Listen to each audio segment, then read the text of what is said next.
हम आज यहाँ सुनाई दे रहा है?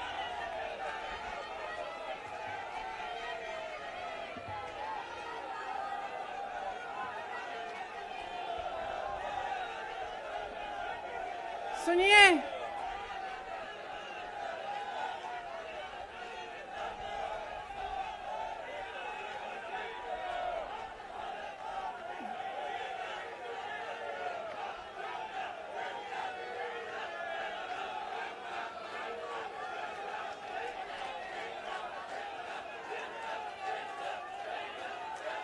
अब बोलूं?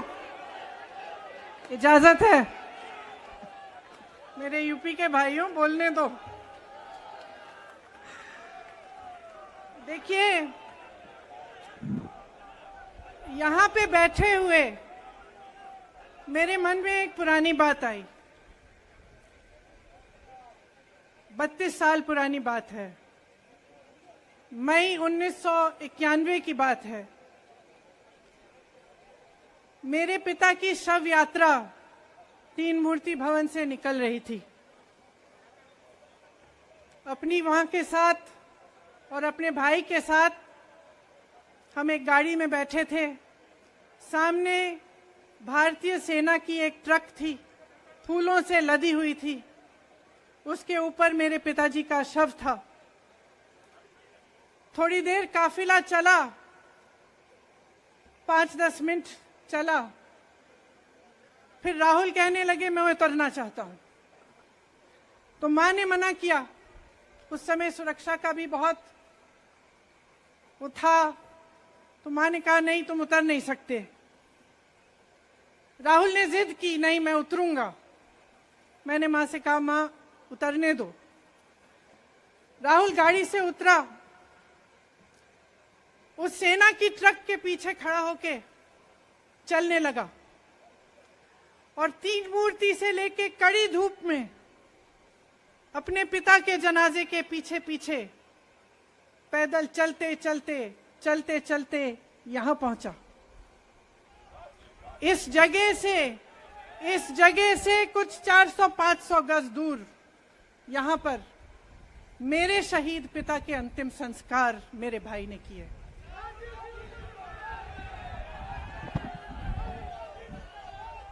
सुनिए, वो चित्र मेरे दिमाग में अभी भी है, मेरे मन में है। मेरे पिता का शव इस तिरंगे झंडे में लपेटा गया था। इस तिरंगे के नीचे मेरे पिता का शव था और उसके पीछे चलते चलते मेरा भाई यहां आया। उस शहीद पिता का अपमान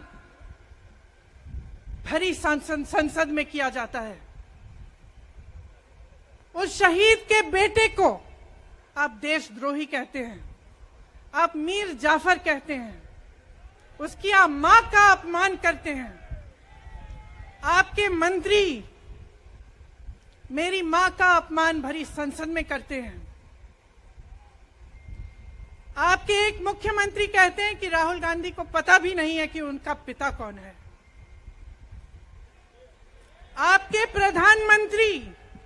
आपके प्रधानमंत्री भरी संसद में खड़े होकर कहते हैं कि ये परिवार नेहरू नाम को इस्तेमाल क्यों नहीं करता। पूरे परिवार का अपमान करते हैं। कश्मीरी पंडित समाज के रिवाज का अपमान करते हैं, जिसके तहत एक बेटा अपने बाप के मरने पर पगड़ी पहनता है, परिवार की परंपरा को आगे बढ़ाता है। लेकिन आप पर कोई मुकदमा नहीं होता। आपको 2 साल की कोई सजा नहीं मिलती। आपको जेल की सजा नहीं मिलती। आपको संसद से कोई बाहर नहीं निकालता। आपको मना नहीं करता कि 8 सालों के लिए आप चुनाव नहीं लड़ सकते। क्यों? मैं पूछना चाहती हूं क्यों? आज तक हम चुप रहे हैं। हमारे परिवार का अपमान करते गए। मेरे भाई ने क्या कहा? संसद में वो मोदी जी के पास गए और उनसे गले लगे। मेरे भाई ने कहा, मैं आपसे नफरत नहीं करता हूं, मेरे दिल में आपके लिए कोई नफरत नहीं है, हमारी विचारधारा अलग है, लेकिन हमारी नफरत की विचारधारा नहीं है। तो मैं पूछना चाहती हूं, एक आदमी का कितना अपमान करोगे, कितना अपमान करोगे? क्या यही है इस देश की परंपरा? आप परिवारवादी कहते हैं, तो भगवान राम कौन थे? भगवान राम को वनवास में भेजा गया, उन्होंने अपने परिवार, अपनी धरती के प्रति अपना धर्म निभाया। क्या भगवान राम परिवारवादी थे? क्या पांडव परिवारवादी थे कि वो अपने परिवार की संस्कारों के लिए लड़े? और हमें क्या शर्म आनी चाहिए कि हमारे परिवार के सदस्य शहीद हुए इस देश के लिए, कि इस झंडे में उनका खून है, इस धरती में उनका खून है, इस देश के लोकतंत्र को मेरे परिवार के खून ने सींचा है। और जो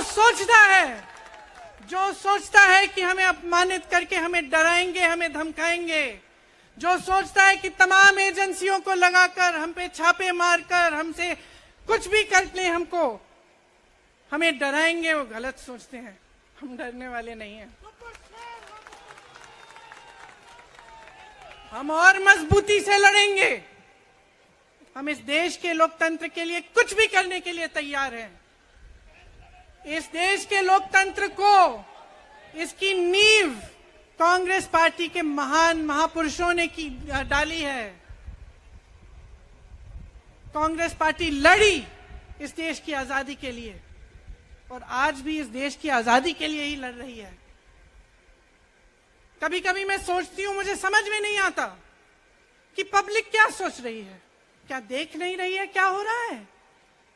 क्या आपको दिख नहीं रहा है कि आपकी सारी संपत्ति लूटी जा रही है, एक आदमी को दी जा रही है, गिने चुने उद्योगपतियों को सब कुछ दिया जा रहा है? किसकी संपत्ति है? ये राहुल गांधी की संपत्ति है, ये आपकी संपत्ति है। ये पीएसयू किसके हैं? किसके लिए बनाए गए? आपके लिए बनाए गए, जो ऐसे एक के बाद एक इनको बेचे जा रहे हैं, दिए जा रहे हैं। इसी से तो आपका रोजगार आता है। छोटे उद्योगों से, छोटे व्यापारियों से आपका रोजगार आता है, किसी बड़े अडानी से नहीं आता। रोजगार नहीं देते, छीनते हैं आपका रोजगार। तो आप समझ क्यों नहीं पा रहे हैं? आप गैस के सिलेंडर के लिए 1000 रुपए दे रहे हैं, और यहां आपकी सारी संपत्ति किसी को सौंपी जा रही है। राहुल गांधी जी ने क्या कहा? अरे कौन सा इतना बड़ा जुल्म कर लिया कि आपसे 2 सवाल पूछ लिए, जवाब नहीं दे पाए ना, घबरा गए। और जो अहंकारी होते हैं, तानाशाह होते हैं, क्या करते हैं? जब सवालों का जवाब नहीं दे पाते तो पूरी सत्ता को लेकर जनता को दबाने की कोशिश करते हैं। जो सवाल उठाता है उसको दबाने की कोशिश करते हैं। आपने कभी सोचा है, आंखें खोलिए, आपने कभी सोचा है कि ये पूरी सरकार, ये सारे मंत्री, ये सारे सांसद एक आदमी को बचाने की क्यों इतनी कोशिश कर रहे हैं? इस अडानी में है क्या कि इसको आप सारी संपत्ति दे रहे हो देश की? 20 हजारों करोड़ शेल कंपनियों में इनकी हैं, और आप इन पे इंक्वायरी नहीं कर सकते। ये अडानी है कौन कि आप सब उनका नाम उठते ही बौखला जाते हैं और उनको बचाने में लग जाते हैं? देखिए, आप इस देश के देशवासी हैं, ये देश आपका है, ये लड़ाई आपकी है। आज तमाम नौजवान बेरोजगार क्यों हैं? हम इश्तेहार तो देख रहे हैं, होर्डिंग देख रहे हैं, मदर ऑफ डेमोक्रेसी लिखा है, कहते हैं कि हमारी अर्थव्यवस्था बहुत तेजी से आगे बढ़ रही है, तो इतने नौजवान बेरोजगार क्यों हैं? तो जहां जहां हम जाते हैं बेरोजगार नौजवान क्यों दिखते हैं? इतनी महंगाई क्यों है? इतनी महंगाई क्यों है? क्या आप इतने बड़े काम कर सकते हो लेकिन एक गैस सिलेंडर का दाम कम नहीं कर सकते? आप छोटे व्यापारियों की मदद नहीं कर सकते? आप रोजगार नहीं बनवा सकते? तो फिर आपकी सरकार किस काम की है? लोगों को दबाने के लिए है या अडानी जी को आगे बढ़ाने के लिए है? तो आज ये समय आ गया है कि हमें गंभीरता से सोचना पड़ेगा। ये सरकार पूरी कोशिश करती है कि आपका ध्यान भटकाया जाए। अब आप सोचिए, कन्याकुमारी से कश्मीर तक एक आदमी चला, उसके साथ लाखों लोग चले। क्या पैगाम लेके चला? किस लिए चला? उसके दिल में क्या भावना थी कि लाखों लोग देश भर से उससे जुड़ के चले? समता, एकता की भावना थी।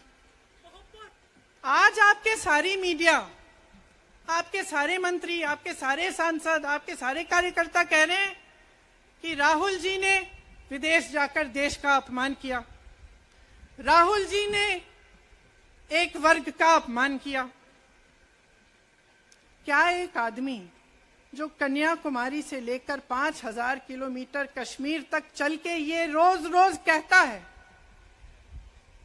कि इस देश को एक होना चाहिए, सबको समान दृष्टि से देखना चाहिए, क्या ये आदमी देश का अपमान कर सकता है?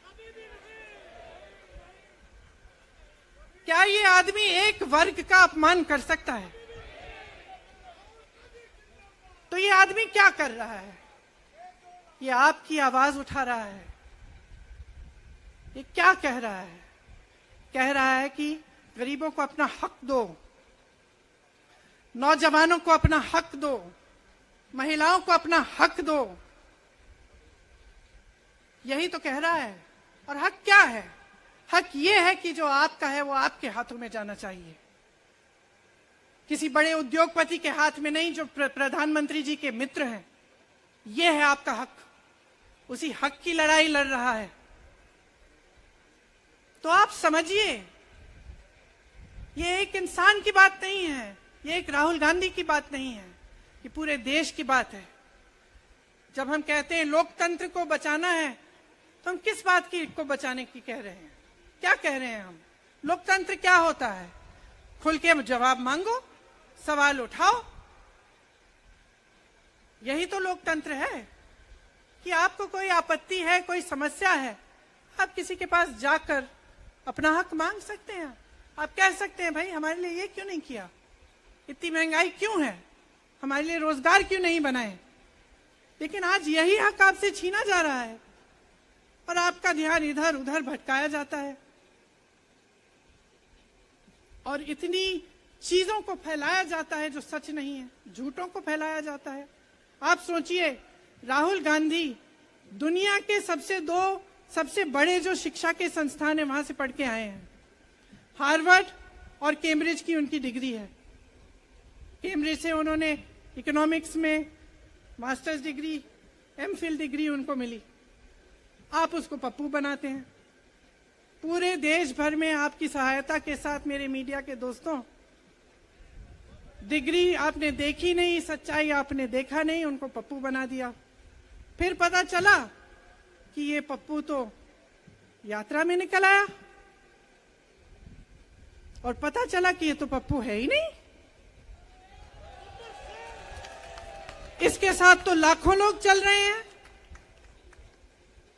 ये ईमानदार भी है, ये सब बातों को समझता भी है, ये जनता के बीच जा रहा है, जनता की समस्याओं को सुन रहा है, तो जनता इसके साथ चली जा रही है। तो घबरा गए कि राहुल गांधी ने संसद में वो सवाल उठाए जिनका उनके पास जवाब नहीं है।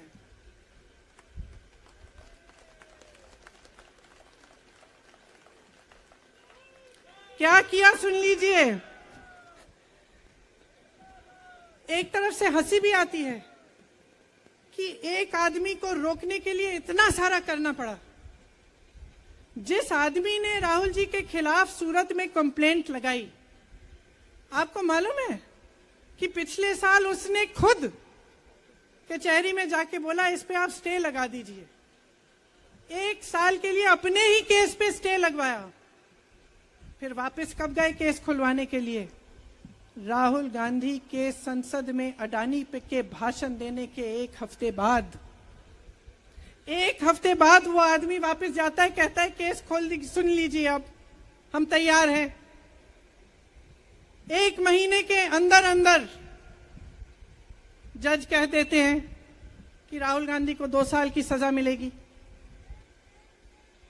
आपने देखा इस देश में कितने केस हैं कि जेल में 10 साल के लिए पड़े रहते हैं, उनकी सुनवाई नहीं होती। ये तो सुनवाई भी फट से हो गई, जजमेंट भी फट से हो गई, सजा भी फट से हो गई। और आपने कह दिया अगले दिन कि 8 सालों के लिए ये चुनाव नहीं लड़ सकते, संसद से बाहर कर देंगे इनको। वाह वाह वाह वाह वाह वाह, बहुत धैर्य है आप में। अरे कायर हैं, कायर है इस देश का प्रधानमंत्री। लगा दो केस मुझ पर, लगा दो केस मुझ पर, जेल ले जाओ मुझे भी, लेकिन सच्चाई ये है कि इस देश का प्रधानमंत्री कायर है।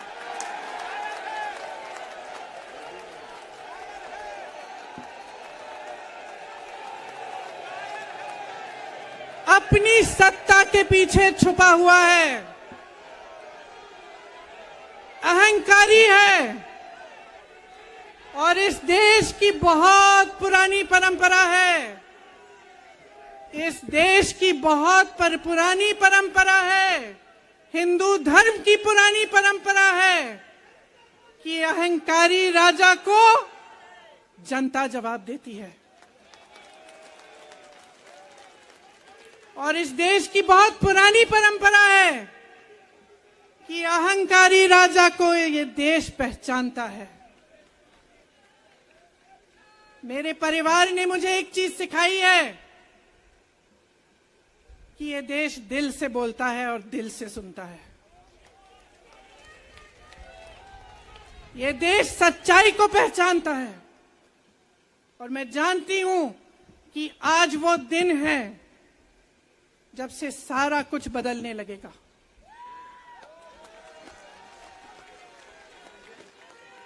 मेरे मीडिया के साथियों, मैं आपसे कहना चाहती हूं, बहुत हो गया है, बहुत हो गया है। मैं जानती हूं आप पर कितना दबाव है। मैं जानती हूं कि आपको लाइन भेजी जाती है कि आज आपको ये कहना है, आज आपको ये लिखना है। लेकिन आपकी एक बहुत बड़ी जिम्मेदारी है। आज लोकतंत्र खतरे में है। अगर सरकार सवाल उठाने वाले को 8 सालों के लिए संसद से निकाल सकती है, अगर कह सकती है कि तुम्हें चुनाव लड़ने की ही इजाजत नहीं है, तो बहुत गड़बड़ है, बहुत गलत हो रहा है। और ये लोकतंत्र के लिए ठीक नहीं है, ये इस देश के लिए ठीक नहीं है। जब आप पत्रकार बने, शुरू में जब आप काम के लिए आए, तो आपके दिल में भी ये होगी बात कि देश के लिए मैं सच्चाई बोलूंगा, मैं सच्चाई बोलूंगी। आज आप बोल नहीं पा रहे हैं, हिम्मत करिए, खड़े हो जाइए आप भी। और जैसे खड़गे जी ने कहा कि तमाम पार्टियों ने आज अपनी आवाज उठाई है, उनका हम सब धन्यवाद देते हैं। और हम सबको एक होना पड़ेगा, इसलिए होना पड़ेगा क्योंकि आज ये देश खतरे में है। आज इस देश की सारी संपत्ति एक आदमी को सौंपी जा रही है और उस आदमी को बचाने के लिए पूरी सरकार खड़ी हो जाती है। बहुत गलत हो रहा है। अगर आज मेरे भाइयों और बहनों आप इसको पहचान नहीं पाएंगे तो इस देश को बहुत खतरे में डाल देंगे। इसीलिए यहां खड़े हुए महात्मा गांधी जी की समाधि के कुछ ही गज दूर खड़े हुए मैं आपको याद दिलाती हूं कि कितनों ने इस देश के लिए अपना खून बहाया है, कितनों ने इस देश की धरती, इस देश की आजादी के लिए अपना खून बहाया है। ये अफसर हैं यहाँ तैनात खड़े हैं, इसी तरह से इनके भाई सरहद पे खड़े होते हैं हमारे लिए, आज भी अपना खून बहा रहे हैं। क्या इसके लिए? क्या अडानी जी के लिए? कि अपने देश के किसान के लिए, अपने देश के गरीब के लिए, अपने देश के छोटे व्यापारियों के लिए, महिलाओं के लिए, अपने बच्चों के भविष्य के लिए हम सब अपनी जान देने के लिए तैयार हैं। तो मैं आपसे आग्रह करती हूं, मेरे देशवासियों, आंखें खोल लो, समय आ गया है, डरो मत। राहुल गांधी के शब्दों में डरो मत, इनका सामना करने का समय आ गया है। एकजुट हो जाओ, सामना करो, इस देश की सच्चाई को उभारो, इस देश की एकता को बनाए रखो और इस देश को आगे बढ़ाओ। जय हिंद, जय हिंद, जय हिंद।